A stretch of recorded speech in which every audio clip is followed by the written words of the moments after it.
चार की चौसर में एक और बड़ी खबर रायपुर से, जहां उप मुख्यमंत्री अरुण साव का बड़ा बयान आया है। छत्तीसगढ़ में धर्मांतरण रोकने के लिए अब कानून बन सकता है, यह कहना है उप मुख्यमंत्री का। धर्मांतरण रोकने के लिए बीजेपी की सरकार हर उपाय करेगी। तो धर्मांतरण को लेकर फ्रंट फुट पर अब बीजेपी है। सत्ता में आते ही सीधे तौर पर बड़े मुद्दों को लेकर बीजेपी आगे बढ़ रही है और उप मुख्यमंत्री का बड़ा बयान, धर्मांतरण रोकने के लिए बीजेपी की सरकार हर उपाय करेगी। छत्तीसगढ़ में धर्मांतरण रोकने के लिए कानून बन सकता है। डिप्टी सीएम अरुण साव का यह बड़ा बयान सामने आया है। तो धर्मांतरण को लेकर जहां कुछ समय पहले ही एक तरफ और बयान देखने को मिला था, जब पंडित धीरेन्द्र कृष्ण शास्त्री रायपुर पहुंचे थे और तब भी एक तरफ कहा जा रहा था कि जल्द ही धर्मांतरण पर अब नकेल कसी जाएगी, और अब उप मुख्यमंत्री का यह बयान है कि धर्मांतरण रोकने के लिए कानून बन सकता है। धर्मांतरण के लिए बीजेपी की सरकार हर एक उपाय करेगी। के लिए भारतीय जनता पार्टी की सरकार हर वो उपाय करेगी जो धर्मांतरण को रोके। छत्तीसगढ़ की डेमोक्रेसी खराब, छत्तीसगढ़ की डेमोग्राफी न बदले और छत्तीसगढ़ में जो हमारी संस्कृति सभ्यता है उस पर किसी तरह का विपरीत प्रभाव न पड़े, इस नाते धर्मांतरण रोकने के लिए हर वो उपाय हमारी सरकार करेगी। देखिए, धर्मांतरण रोकने के लिए भारतीय जनता पार्टी की सरकार चलिए इस खबर पर और ज्यादा जानकारी देंगे हमारी सहयोगी दामिनी बंजार इस वक्त हमारे साथ हैं। दामिनी, एक तरफ धर्मांतरण को लेकर अब बीजेपी सरकार सामने है, उप मुख्यमंत्री का बड़ा बयान निकलकर सामने आया, लेकिन क्या कुछ वो परिस्थितियां रही जब धर्मांतरण का मुद्दा अब सामने आ गया है? देखिए, आपको बता दें कि छत्तीसगढ़ में लगातार अलग अलग मुद्दों को लेकर सियासत जो है वो गरमाते नजर आई है। चाहे वह शराबबंदी की मांग को लेकर हो, चाहे वह धर्मांतरण के विषय को लेकर हो। लगातार भारतीय जनता पार्टी और कांग्रेस दोनों ही आमने सामने थी कि आखिर धर्मांतरण जो है वो किसके कार्यकाल में हुआ है, क्योंकि कांग्रेस ये कहती है कि 15 साल के भारतीय जनता पार्टी के शासनकाल में जो है धर्मांतरण हुआ है, तो वहीं दूसरी ओर कांग्रेस के ऊपर भारतीय जनता पार्टी यह आरोप लगाती है कि इन 5 सालों में ही जो धर्मांतरण है वो हुए हैं। तो कई बड़े बयान जो है बीते दिनों भी देखने को मिले थे। अब एक बार फिर जो है कल जो है धीरेन्द्र शास्त्री की एक सभा हुई, जिसमें 1000 से ज़्यादा लोगों ने जो है हिंदू धर्म में घर वापसी की, जिसमें मुस्लिम समाज समेत तमाम अलग अलग समाज के लोग जो अन्य समाज में शामिल हो गए थे हिंदू धर्म के होने के बजाय, वो सभी जो है वो हिंदू धर्म में अपनी वापसी किए, जहाँ पे उनका पैर जो है धुलवा कर उनकी वापसी कराई गई। धीरेन्द्र शास्त्री की यह कथा स्थल में पूरा कार्यक्रम जो है वो आयोजित किया गया था। और उसके बाद अब सियासत जो है वो गरमाते नजर आ रही है, क्योंकि आज ही जो है डिप्टी सीएम अरुण साव का एक बड़ा बयान सामने आया है, जिसमें उन्होंने साफ तौर पर कहा है कि आने वाले समय में धर्मांतरण को रोकने के लिए कानून भी बनाया जा सकता है। इसके साथ ही भारतीय जनता पार्टी जो है हर एक संभव प्रयास करेगी जिससे धर्मांतरण को रोका जा सके। मतलब साफ जाहिर है कि आने वाले समय में धर्मांतरण एक बड़ा विषय हो सकता है लोकसभा के चुनाव में, क्योंकि आप माहौल भी देख सकते हैं। लगातार धर्म को लेकर जो सियासत है वो राजनीतिक गलियारों में जो है कहीं ना कहीं गरमाते नजर आ रही है, और ऐसे में एक बार फिर एक बड़ा बयान सामने आना मतलब साफ जाहिर है कि आने वाले समय में धर्मांतरण को रोकने के लिए भारतीय जनता पार्टी जो है एक मास्टर प्लान ला सकती है।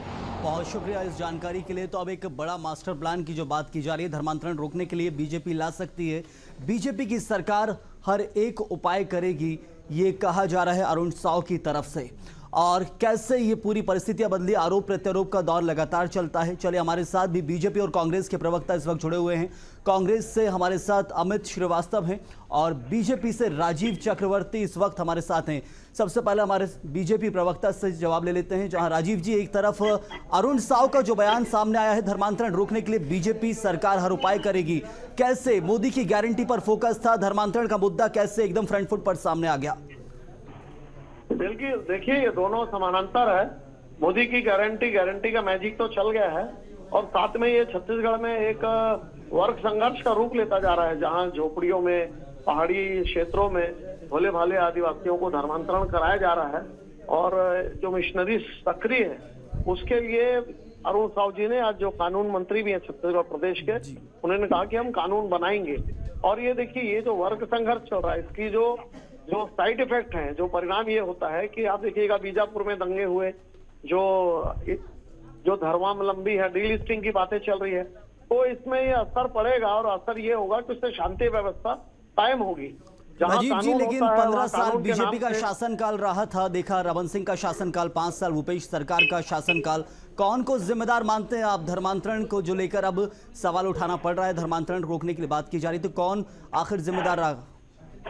देखिए, ये तो इतिहास है, ये तो ब्रिटिश टाइम से ही इस प्रकार से जो मिशनरीज है उनका काम चल रहा है। झारखंड क्षेत्र से लेकर पूरे मध्य प्रदेश में, छत्तीसगढ़ में ये अछूता नहीं है और ये बहुत लंबी लड़ाई है, एक बार में ये खत्म नहीं हो सकती। आप अगर देखेंगे उत्तर पूर्व जिसे नॉर्थ ईस्ट कहते हैं, 7 हिल सिस्टर, वहां पर तो बीच में ऐसा हुआ था कि अलग राज्य की मांग करते थे कि हमारी संस्कृति ईसाई संस्कृति है, हमको भारत की संस्कृति से अलग करना है।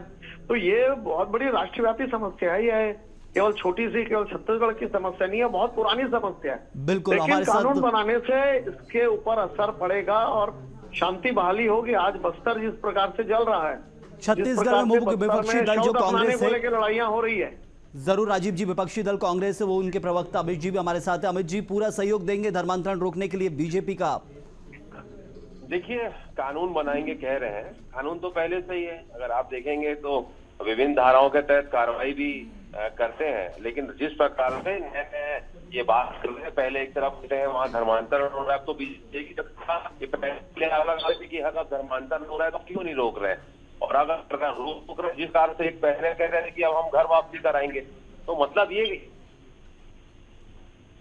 हाँ अमित जी, कानून बनाएंगे तो संयम जी आपको बता दूं, पहले भी कानून बना हुआ है कि कोई भी किसी को अगर लालच से धर्म परिवर्तन कराता है, किसी ताकत से अगर धर्म परिवर्तन। लेकिन सवाल यह है कि अब जो बात उप मुख्यमंत्री ने कही है, तो भूपेश बघेल का भी कार्यकाल था, आपकी भी सत्ता रही, तो कितनी कार्रवाई की गई है? क्योंकि धर्मांतरण लगातार चलता आ रहा है। घर वापसी कराई कुछ दिन पहले ही पंडित धीरेन्द्र कृष्ण शास्त्री अपनी सभा में।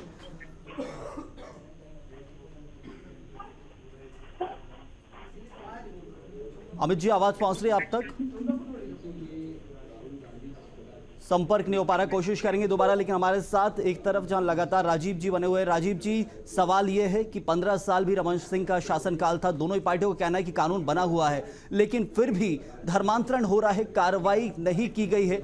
अब क्यों कार्रवाई को लेकर सवाल? क्या ये लोकसभा चुनाव से पहले का कोई मुद्दा है प्रदेश में धर्मांतरण को लेकर बीजेपी की तरफ से? नहीं, देखिए, कानून बनाया हुआ है, पर वो कानून, वो ब्रिटिश कानून बहुत पुराना कानून है और उस कानून में शक्तियां नहीं है। उस कानून में है पीड़ित पक्ष जो है वो रिपोर्ट लिखवाता है, और अभी है जो चोरी छिपे जो धर्मांतरण होता है या प्रलोभन दिया जाता है, पीड़ित पक्ष जो धर्म को स्वीकार कर लेता है वो कहाँ से रिपोर्ट लिखवाएगा?